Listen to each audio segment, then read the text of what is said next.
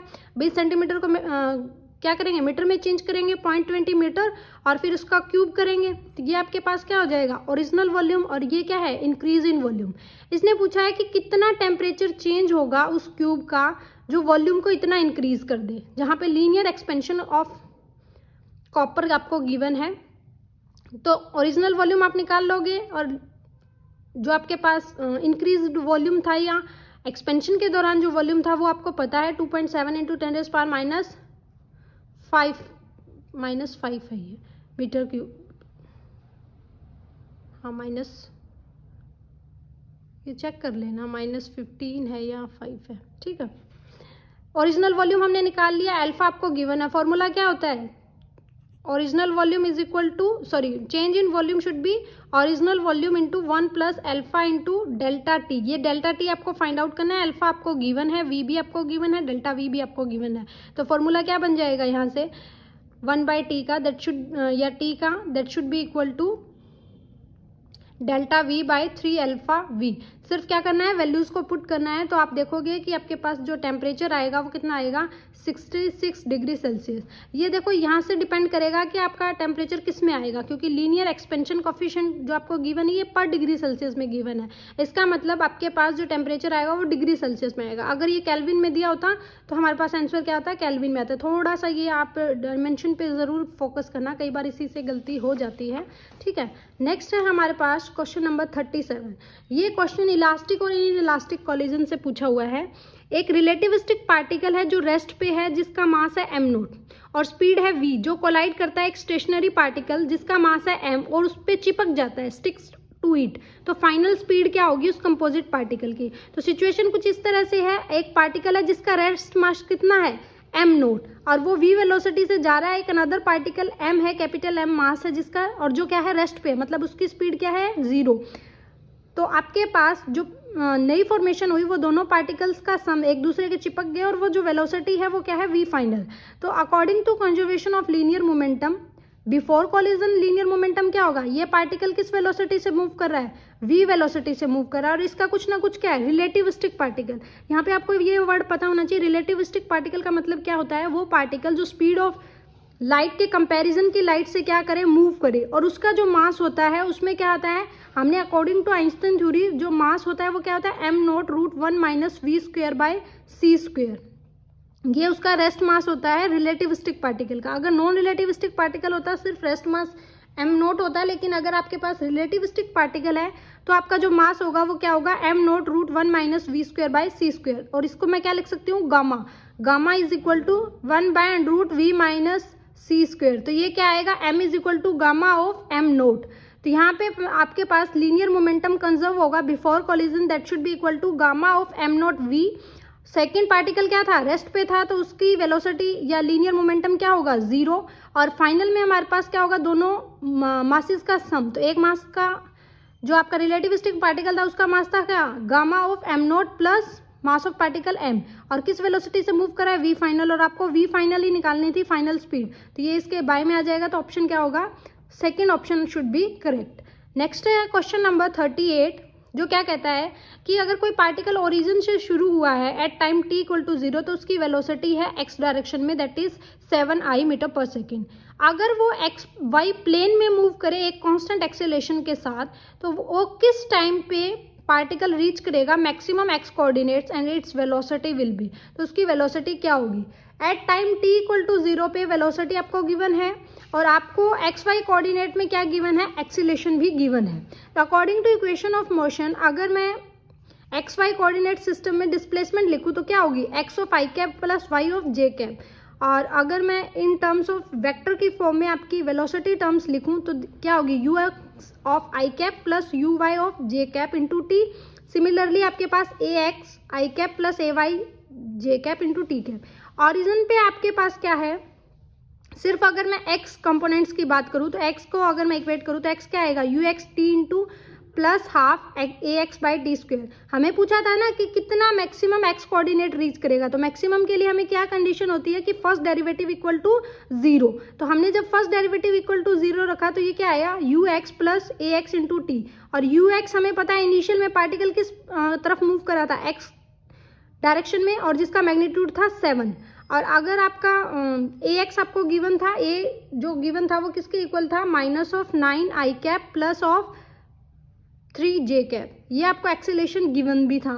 तो x direction में इसका मैग्नीट्यूड कितना है, माइनस ऑफ 9, यहाँ पे मैंने पुट कर दिया, तो टाइम कितना आ गया 7/9। इसने पूछा है उस टाइम पे जहाँ पे मैक्सिमम वैल्यू ऑफ एक्स आपको मिल रहा है, उसी टाइम पे उसकी वेलोसिटी कितनी होगी। तो वेलोसिटी कैसे निकालेंगे, v is equal to u plus a t. तो u आपको पता है 7i शुरू में वो चल रहा था, एक्सेलरेशन आपको वेक्टर फॉर्म में पता है, टाइम भी पता है। तो जब आप इसको सॉल्व करोगे तो ये क्या आएगा, वेलोसिटी आएगा 7/3 ऑफ जे कैप, मतलब 2.3 ऑफ वाई डायरेक्शन। तो जो वेलोसिटी होगी उस पार्टिकल की क्या होगी, वो वाई डायरेक्शन में होगी। ठीक है, तो ये देखो इक्वेशन ऑफ मोशन से आज के ही सेशन में हमने 2 से 3 क्वेश्चन कर लिए हैं, तो ये टॉपिक भी बहुत इंपॉर्टेंट है। नेक्स्ट है क्वेश्चन नंबर 39, ये एमएससी के टॉपिक से पूछा हुआ है, canonical transformation. Canonical transformation basically होती क्या है, इसमें हमारे पास क्या होता है, जनरलाइज कोऑर्डिनेट, जनरलाइज मोमेंटम, इन सब का हम रिलेशन निकालते हैं। ठीक है, तो ये जो कैनोनिकल ट्रांसफॉर्मेशन होता है इसका फॉर्मूला होता है, ये हमेशा क्या होती है 1 इक्वल टू 1, इसका फॉर्मूला है अगर मेरे पास Q क्या है यहाँ पे जनरलाइज कोऑर्डिनेट, P क्या है जनरलाइज मोमेंटम, ये new generalise coordinate new generalise momentum है, ये क्या है ओल्ड जनरलाइज कोऑर्डिनेट और ओल्ड मोमेंटम।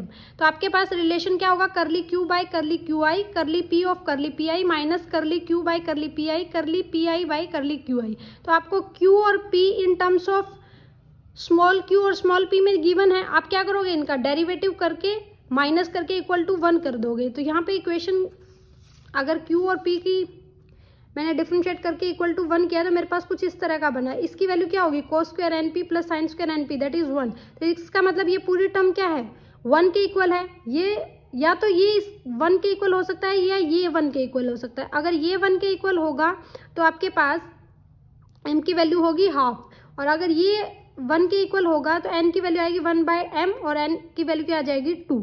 तो यहाँ से आप ऑप्शन नंबर 1 पे जा सकते हैं कि जो 1 ऑप्शन है वो करेक्ट होगा।